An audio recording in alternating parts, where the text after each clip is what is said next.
Xewa bi derevan. Hebû tune bû, gewek hebû. Rojekî kewê ji xwe re got, bêyî ku xewa meriva were, gelo meriv çawa dikare bi derevan rakeve? Hela ka ez jî xwe biceribînim.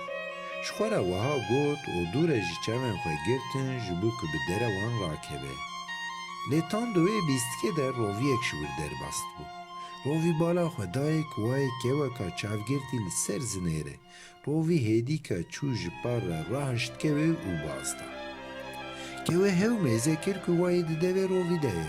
Ji rovî re got, birake rovî, wayê te ez girtime, diyar e ku ez nesîbê te me. Ji bo vê yekî divê tu ji xwedayê xwe re şikir bikî. Rovî fikirî, got wallah kew rast dibêje.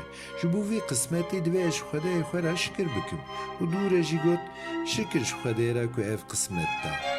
Dema rovî got şikir ji xwedê re, devê wî hinekî ji hev re çû û kew ji devê wî firiya.